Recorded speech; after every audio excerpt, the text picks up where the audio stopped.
Seja muito bem-vindo e bem-vinda ao podcast da BHH. As novidades da hematologia, hemoterapia e terapia celular você ouve a seguir no nosso episódio do Hemoplay Podcast. Olá, eu sou José Francisco Marques, presidente da BHH, e hoje é dia 29 de outubro de 2022, o último dia do Hemo 2022 aqui na cidade de São Paulo. E nós estamos aqui no Hemo com esse time maravilhoso aqui para mais um podcast, e esse podcast nós vamos falar sobre equidade, que foi uma iniciativa que foi pensada nesse ano aqui, mais ou menos na metade do ano, e a gente já tomou algumas iniciativas em relação a pôr em prática essa ideia maravilhosa, que não deve nos assustar pelo tamanho, mas deve nos estimular pelo objetivo. Tá? Nós não podemos ter medo desse desafio que é enorme. Diversas ações e iniciativas foram feitas durante o Hemo 2022. E uma delas foi uma sessão conjunta com a American Society of Hematology, onde nós recebemos a doutora Deidra, que falou sobre como está o projeto de equidade do ASH. E por incrível que pareça, tá, nós temos uma gama muito maior devido às dificuldades próprias do Brasil. Então, os desafios que a gente tem aqui se demonstram muito maiores, mas muito mais efetivos. Eu até brinquei com a doutora Deidra, né, que ela fala que lá eles lançaram a equidade para tratar das minorias. Aqui não. A gente está lançando a equidade para também tratar das maiorias, já que a grande parcela da população brasileira deve ser inserida em políticas de saúde, políticas de inclusão, políticas de integração, e nós devemos dar a importância para muitas maiorias excluídas da sociedade do nosso país. Isso é um fator muito importante. Então agora eu quero passar para a Aline, nossa gerente, tá, para que ela possa tecer para vocês algumas coisas características da nossa construção da equidade dentro da BHH como uma bandeira muito importante dos próximos anos. Aline, a palavra é com você. Obrigada, Dr. Marques. É um prazer estar aqui com todos vocês e vocês que nos assistiram no Hemo, que viram aí, né, o lançamento com material. Nós preparamos tudo com muito carinho e fizemos um lançamento maravilhoso, como o Dr. Marques comentou, junto com a ASH, junto com outras associações de pacientes que também estão aqui. Então a BHH trouxe importantes associações de anemia falciforme, de hemofilia. Nós trouxemos sempre buscando, né, protagonizar e privilegiar todas as associações e levantar essa bandeira mesmo da equidade. Então é um prazer, acho que vocês puderam observar aqui no Congresso, né, tudo que a gente tem feito, e daqui para frente vocês vão assistir webinars, vocês vão ver iniciativas da BHH no acesso, nos nossos programas, no nosso dia a dia, sempre buscando então trazer a equidade para o nosso dia a dia e para as nossas iniciativas. Obrigado, Aline. Vocês viram que o assunto equidade permeou por todo o Hemo, tá? Cada pessoa que encontrava com a gente falava de equidade e tudo, né? E baseado numa iniciativa do meu querido entusiasta da equidade, que eu posso chamar assim, Danilo Gonçalves, nós fizemos uma apresentação na Arena com jornalistas, tá? Com o Roberto e com a Isabela Camargo, junto com o Dr. Renato Cunha, que é o nosso coordenador do Comitê de Equidade, que depois ele vai explicar direitinho. Você não sabe a encrenca que você entrou, mas eu sei que você gosta de desafios e encrencas. Mas eu gostaria de falar como você viu a repercussão a nível jornalístico de como vai ser a dimensão dessa iniciativa da equidade na BHH, Danilo. Obrigado, Dr. Marques, Aline, Dr. Renato. Bom, eu vejo, desde que a gente lançou oficialmente aqui no Hemo, eu tenho feito algumas metáforas na minha cabeça, e agora a metáfora que me vem à cabeça é que o programa de equidade ABHH, ele é uma obra aberta, tal qual uma novela, né? Que a gente lança com uma premissa, com uma proposta de mudança de pensamento, de mindset, e aí a gente vai inevitavelmente se deparando com necessidades, né? As pessoas querem, então vamos ter o programa de equidade, então quero um olhar para isso, quero um olhar para aquilo. E eu acho que, midiaticamente falando, nós seremos a vanguarda de provocar a imprensa, os formadores de opinião e multiplicar essa mensagem, despertar esse olhar para tantas outras sociedades e para a população em geral e para os médicos, enfim. Então eu vejo com uma grandiosidade que não podemos prever, mas devemos acolher. Perfeito. Antes de ir para o Renato, obrigado, Danilo. Antes de ir para o Renato, quero voltar para a Aline. Porque é o seguinte, a Aline está inserida dentro das sociedades, desde a nossa mãe da Sociedade Brasileira de Hematologia e Hemoterapia, que é a mãe da BHH, junto com o pai, que é o Colégio Brasileiro de Hematologia. Tá? Esse casamento gerou em 2008, né, a Associação Brasileira de Hematologia e Hemoterapia. Mas a Aline tem uma intimidade com as diversas sociedades médicas. Eu queria saber, Aline, a hematologia, a BHH, ela é pioneira nesse programa do Brasil entre as sociedades médicas? Somos pioneiros. Ótimo ponto que você levantou, Dr. Marques.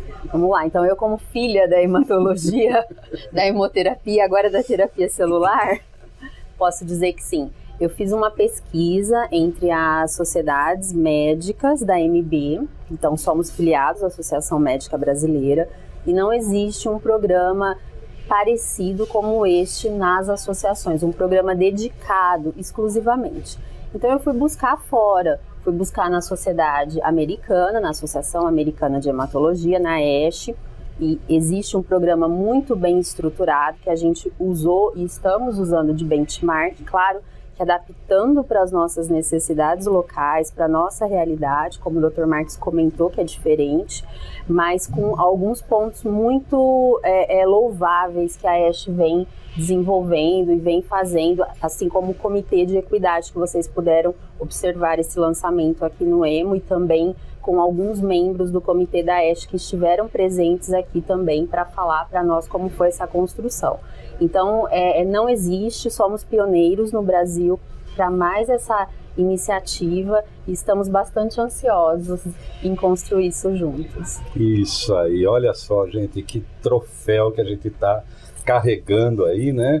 Que responsabilidade grande a gente está, porque certamente nessa vanguarda atrás de nós vão vir as sociedades na hora que vê a importância disso para a saúde pública brasileira, tá? Bom, eu quero voltar um pouquinho. A BHH, desde a época da sociedade e do colégio, sempre foi tida como uma associação científica, né, puramente científica. E de duas gestões para cá, nós estamos tentando mudar também, não de jeito nenhum desprezando o lado científico, eu acho que a nossa missão é a evolução científica, mas também da parte social que a gente pode fazer como sociedade médica, né? O próprio nome fala, associação, sociedade. A gente tem que pensar também no paciente, como chegar, não adianta ficar a erudição de vanguardas da ciência, mas sem ter o paciente acesso a essa evolução. E um exemplo disso, tá, é um cientista de primeira grandeza que a gente tem no Brasil, que é o Dr. Renato Cunha. Ele é inserido na ciência e agora ele está entrando também numa área social. Renato, tá, uma provocação para você. Como é que é um cientista de primeira grandeza que analisa randomizações, estatísticas, números, evidências, está inserido num projeto tão importante a nível social? Explica para a gente qual a sua sensação em relação a isso. Obrigado, Marques. Obrigado, Aline, Danilo. É um prazer estar aqui. Eu acho que a provocação é bastante pertinente e vem muito de encontro ao que eu tenho pensado sobre ciência nos últimos anos. Porque eu acho que a gente, enquanto pesquisador, nós fazemos pesquisas, temos grupos de pesquisas, alunos, né, e formamos também pesquisadores, novos pesquisadores. Eu acho que a pandemia mostrou muito para a gente isso, e a gente tem aprendido cada vez mais que a nossa ciência ela tem que chegar até as pessoas da nossa sociedade. Eu acho que a gente pode medir um bom cientista pelos artigos que ele publica, mas a gente pode medir também pela capacidade que ele tem de transformar a vida das pessoas, e transformar o dia a dia da nossa sociedade, e fazer com que aquilo que é gerado de conhecimento, experiência, aprendizado, possa sair dos muros também das instituições que o produzem, para que ele chegue na vida das pessoas. Eu acho que isso vai de encontro porque é um terreno, um ambiente fértil para também promover inovação, né? Então, acho que o cientista ele consegue ter ideias, nós teremos um diagnóstico do que acontece no nosso país com o Programa da Equidade, com o comitê, e todos aqueles que estão abraçando o comitê, e ao mesmo tempo nós precisaremos de novas ideias, de um espírito inovador, de pesquisador também, para poder propor novas soluções. A gente já falou sobre isso, né? Questões antigas com soluções antigas, a gente já sabe onde vai chegar. Então a gente vai enfrentar questões que a gente conhece, outras que não conhecemos, mas as soluções passam necessariamente pela inovação, por projetos, por pesquisa também. Então, como pesquisador, Marcos, eu me sinto privilegiado de poder estar nessa posição, de estar me envolvendo, ser envolvido com esse projeto, porque eu acho que é uma oportunidade de eu também entender um pouco melhor a realidade daqueles com os quais eu não tenho contato e entender que, de repente, a gente pode ter projetos voltados para outras necessidades. A gente até comentou no lançamento, né, Danilo, sobre dentro da faculdade, a medicina de precisão está trazendo isso agora para a gente, já traz há algum tempo, sobre a equidade biológica, né? A gente quer entender cada um dos nossos pacientes e dar para cada paciente aquilo que ele necessita. E quando, né, falando de equidade, a gente já faz a equidade biológica, nós estamos tentando fazer a equidade biológica, mas ela não para no corpo, né, no corpo humano, no sistema, conjunto de células e tecidos, né? Existe também uma equidade que a gente pode dizer que é uma equidade humana, que vai abranger todo o universo humano, que também tem relação com tudo aquilo que a gente tem na nossa sociedade, com as pessoas que estão com a gente. Então, acho que existem vários princípios de um pesquisador, de um médico, um profissional de saúde, que podem ser, digamos assim, transferidos para o conceito de equidade. É, sem dúvida nenhuma, um momento muito fértil e propício para que a gente possa sair da zona de conforto e promover mudanças, quebrar paradigmas e achar um caminho diferente, através de um olhar e de uma visão distinta também dos nossos problemas, né? De uma forma diferente.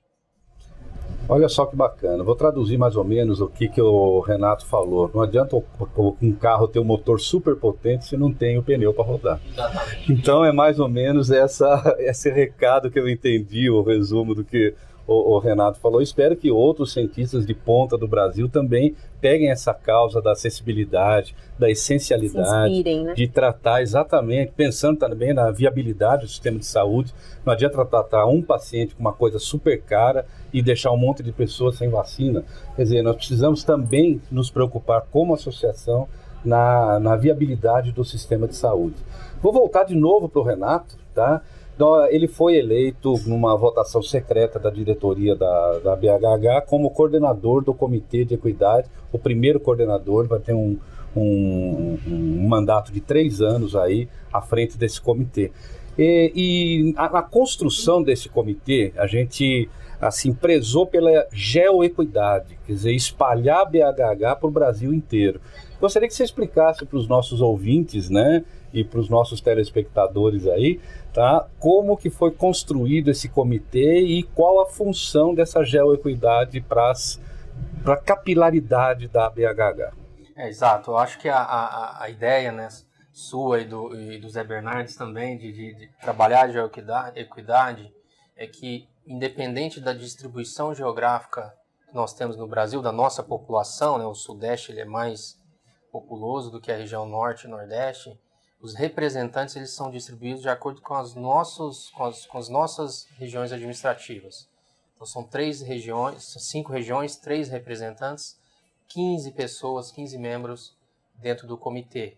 Então, independente da quantidade de pessoas, da população, do número de habitantes em cada local, serão 3, para que a gente tenha as regiões bem representadas dentro do comitê.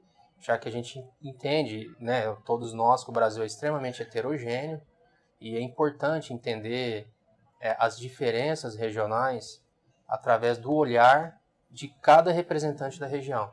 E fazendo essa geoequidade, a gente consegue equilibrar essa visão para que a gente tenha uma fonte de informações inicialmente. Nós precisamos de um diagnóstico do que acontece no Brasil, para que depois a gente possa traçar ou propor qualquer tipo de ações que venham ajudar as nossas regiões administrativas do país. Perfeito. Aline, gostaria de perguntar para você, tá? O Danilo tá assim, ó, ele já tá tremendo lá, mas ele fica com crise de abstinência quando ele não fala. Já passo a palavra para você. Aline, quais foram os critérios para a gente colocar em prática isso que o Renato acabou de falar? Assim, gostaria que você explicasse quais os cuidados que a gente tomou para expandir a BHH nesses locais. Conta pra gente.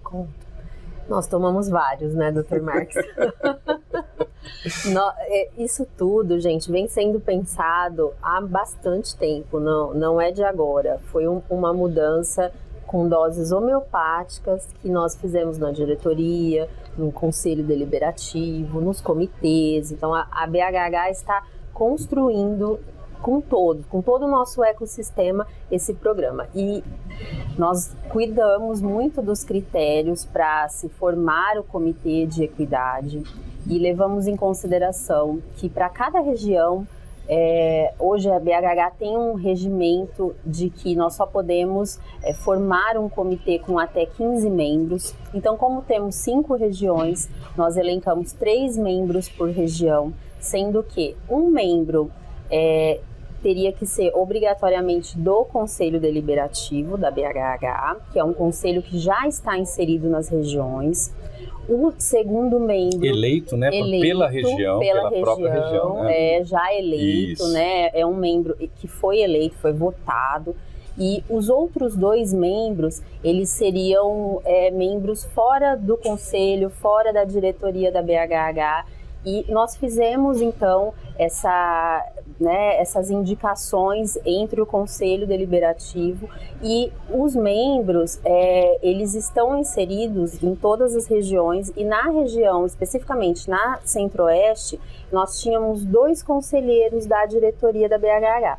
E aí, então, excepcionalmente, o Centro-Oeste, ele tem 3 membros não, né, da diretoria indicados pelo conselho e nem do conselho. Lembrando então, que é um por estado diferente, né? Isso. Não podia ser 2 do mesmo estado. Do mesmo estado, exato. Não. Então, cada região, ela tem um membro por estado. Exatamente. A BHH, como a Aline acabou de explicar, ela tentou capilarizar, quer dizer, tentou atingir, tá, da sua central para os locais mais distantes do país. Então, isso fez parte da nossa filosofia de equidade, fazendo os critérios administrativos necessários para a representatividade estar lá na ponta. Tá? Danilo, o que você está achando de toda essa balbúrdia equitativa aí que a gente está pleiteando? Conta para nós. Fui muito feliz em dizer que eu sou um entusiasta, né? Sou de fato um entusiasta. Eu acho que como cidadãos nós temos que ter esse olhar, né, da equidade para com os nossos, né, com os demais. E aí quando eu estou no ambiente de trabalho e me é proposto um projeto, né, em que vai olhar para as diferenças regionais entre as pessoas, de acesso, de renda, e a gente vai buscar soluções para isso, isso é magnífico, isso é grandioso, né? A gente amplia esse propósito, né? De ser uma sociedade de cunho meramente científico, ou não meramente, né? Mas de cunho somente científico, e passa a impactar a vida das pessoas mesmo, né? E essa inteligência de ter todo esse cuidado em formar esse comitê ter esse olhar regional, né, tal qual fomos a Manaus, né? Não sei se é uma pauta que a gente vai entrar, a nossa visita a Manaus, acredito que sim. Ter esses olheiros regionais para trazer provocações, demandas e propostas de solução e encaminhamentos também, faz com que o programa de equidade tenha vida, né? Tenha vida frutífera, eu diria. Acho que é isso. Eu sou um grande entusiasta. Perfeito. Essa experiência que o Danilo falou de nós ter ido a Manaus, né? Eu, a Aline, o Danilo e o Roberto, Tá? Foi assim, acender uma chama dentro da gente, no sentido de a gente sair um pouquinho da nossa zona de conforto e ver o que acontece nas regiões norte, por exemplo, e ver que as soluções deles lá, às vezes, não são pensadas aqui no Sudeste. E, às vezes, cada região tem um problema diferente, mas, às vezes, nós achamos que aqui no Sudeste nós temos menos problema. Eu acho que não. Tem algumas soluções que vieram de Manaus para cá. Tá? Tenho certeza que dentro do estado de São Paulo, lá no meio do estado de Minas, devem ter problemas muito semelhantes em relação a quem está na selva amazônica, questão de acessibilidade ao serviço de saúde, que muitas vezes a gente não pensa que o paciente ficou 4 horas dentro de um carro para pegar um remédio numa cidade grande, sendo que ele podia receber esse remédio lá, ou uma orientação de um médico generalista, pedindo orientação para um médico mais especialista que não está no local que ele está, como aconteceu, como a gente viu esse programa muito bonito lá no Amazonas. Então acho que é uma troca, né, de experiências e de sair um pouquinho da zona de conforto e olhar para dentro da gente mesmo, tá? Vendo que a gente tem problemas que às vezes a gente não enxerga. Como é que você vê isso, Renato? Conta para nós, como você vê a gente colocar toda essa ideia assim em prática a partir de agora que você está capitaneando esse processo? Eu acho genial, né? Eu acho que a proposta de trazer essa experiência regional, como você colocou, vocês foram até o Amazonas, né? E um dos pontos que me chamou bastante atenção foi que quando nós fizemos as reuniões com os representantes da região, no caso do Sudeste, por exemplo, vários colegas ali estavam, né? E a gente pode entender que todos nós, em algum momento, tentamos resolver um problema de alguma forma, não, sozinhos. É uma prescrição que não sai, é um exame que demora, é o remédio que não chega, é o paciente que não tem dinheiro para ir na consulta, ou é uma droga nova que foi lançada e a gente não tem a menor ideia como isso vai chegar até o nosso paciente, questões administrativas, enfim. Todos nós já fizemos um pouco de tentar dar algo mais para mudar uma rotina que ela é que ela tende a ser muito negativa se a gente deixar que a nossa atitude seja apenas o padrão, apenas o standard, né? Então eu vejo tudo isso, Marcos, como uma oportunidade também, como você bem colocou, e nas reuniões, nas conversas, isso foi muito claro para mim, que todos têm alguma ideia de algum momento que eles solucionam um problema. Só que isso não foi comunicado. Aquela experiência foi guardada para si. Muitos de nós criamos situações de resolver problemas e a partir daí nós nos adaptamos a eles para que a coisa possa funcionar, que a gente possa trabalhar, mas essa experiência ficou com a gente. Essa experiência não foi compartilhada. Eu acho que o comitê e com as representatividades regionais, ela também vai fazer trocas de problemas que existem, a gente vai fazer diagnósticos, mas também a gente vai entender de soluções que já existem que nós não conhecemos. É uma rede. Uma rede de troca em duas mãos, não é só em levantar os problemas, porque muito do que se faz de saúde no nosso país tem algo mais de um profissional da ponta. Ele não está só fazendo aquilo que está no SUS, por exemplo, ele está dando algo mais, porque senão não acontece. Claro, vou dar o exemplo do transplante de medula óssea. O transplante de medula óssea precisa de ter um acompanhamento pós-transplante de pelo menos 90 dias. Então, pelo SUS, ele tem direito ao transplante. Mas os 90 dias que ele vai ter que ficar depois, ele vai ficar aonde? Porque não tem transplante no Brasil todo. Normalmente, os pacientes vão até alguns grandes centros, uma cidade que tem uma unidade.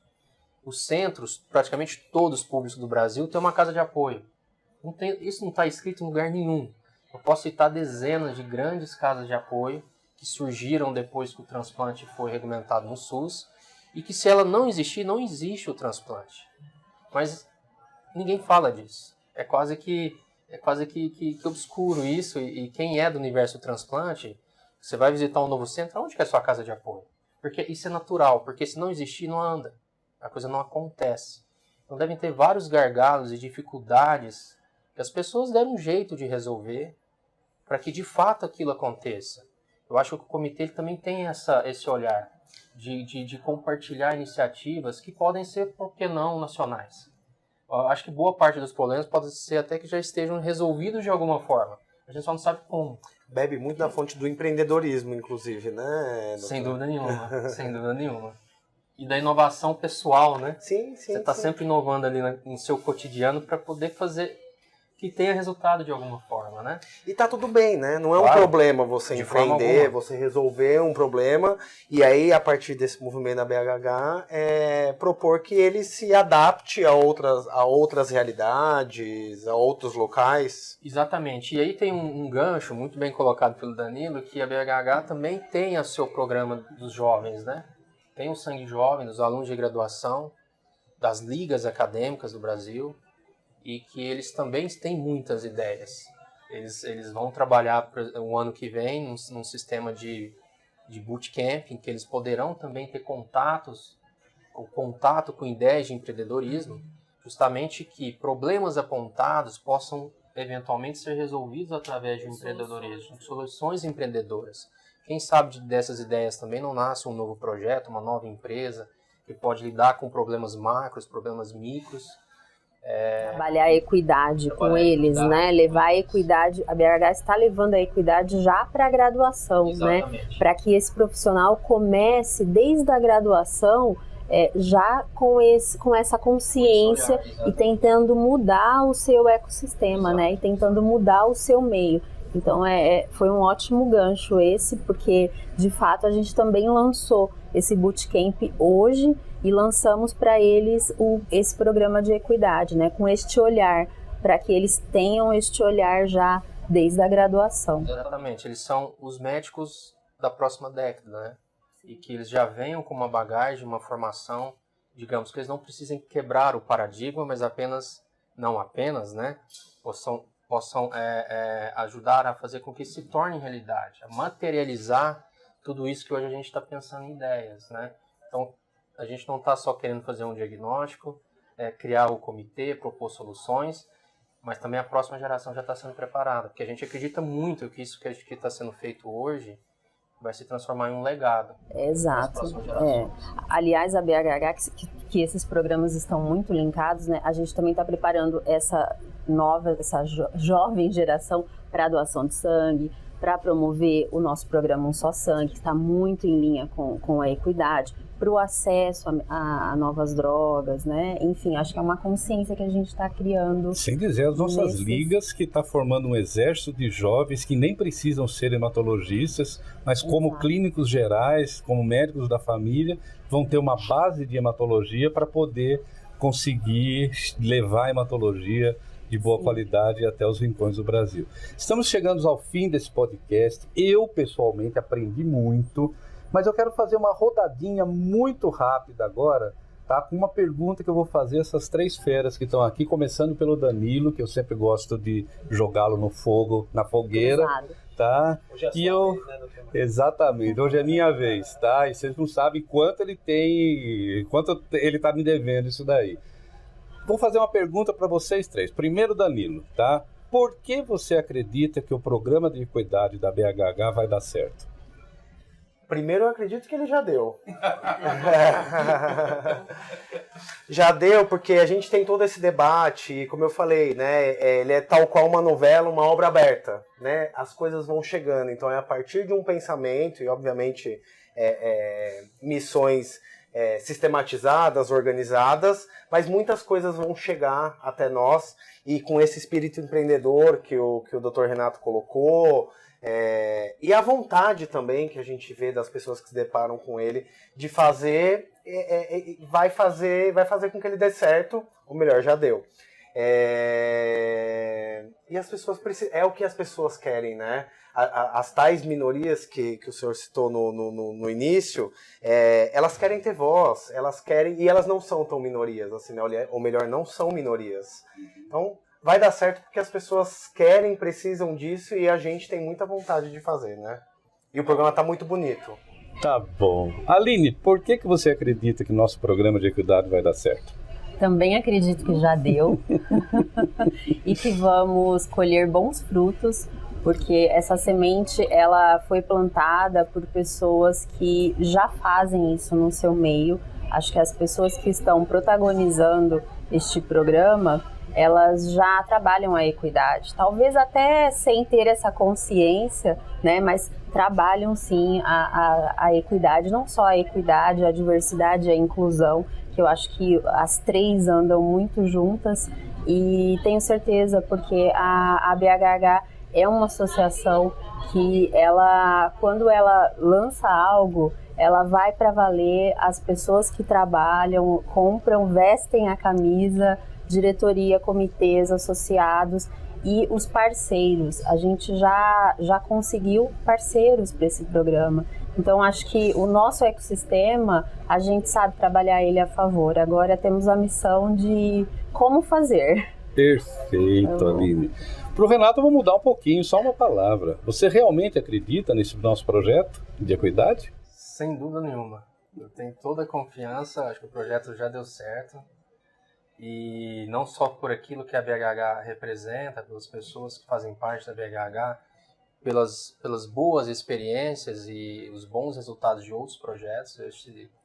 Ele é de uma envergadura ainda maior, mas também eu acho que pelo momento que a gente está vivendo de transformação. Eu acho que por mais que a gente não fale mais disso, né, muito pouco, mas a pandemia trouxe um aumento de sensibilidade das pessoas que é necessário mudar. E me chamou muita atenção aqui, andando pelo Emo, depois do lançamento na arena, no Emo Talks, a repercussão, as pessoas conversando, elas querem fazer equidade, mas ainda não sabem, não tinha uma iniciativa clara, não tinha uma mão estendida, ó, pega aqui, vamos junto. Então eu acho que o programa já deu certo. Eu acredito 100%, inclusive palestrantes internacionais que aqui estiveram já se inscreveram como sócio da BHH por causa do programa Equidade. Vieram falar, assim, se sentiram, encontraram um propósito, né? Não é simplesmente um projeto, existe um propósito. Faz sentido falar de equidade. E eu acho que as pessoas querem falar de equidade. E à medida que a gente fala disso, e fala disso de uma forma muito natural, a gente começa a praticar a equidade também, né? Eu acho que as palavras e os pensamentos têm o poder de se materializarem. Por mais que a gente ache que isso possa ser algo mágico, e é mágico mesmo, isso acontece, né? Porque em algum momento isso toma corpo. Eu acho que essa organização, Marcos, traz uma forma de execução para todas essas ideias. E realmente eu fiquei muito impactado com as pessoas falando de equidade e querendo saber do programa. É realmente impressionante. Então eu acredito 100% nesse programa. Me sinto privilegiado de fazer parte disso, honrado por ter sido escolhido como coordenador, mas claro, tem que ter também um coordenador, mas não é assim. A gente sabe que é um trabalho de todos, né? E se não for de todos, não vai dar certo. Então, como todos estão juntos, tenho certeza que vai dar certo. Estou muito feliz. Perfeito. Agora eu vou falar o porquê eu acredito nesse projeto de equidade. Eu acredito porque eu acredito na pujança e na seriedade da BHH. Acredito que esse é um tema de extrema importância, que não pode ser olvidado, não pode ser esquecido, não pode ser desprezado de forma nenhuma.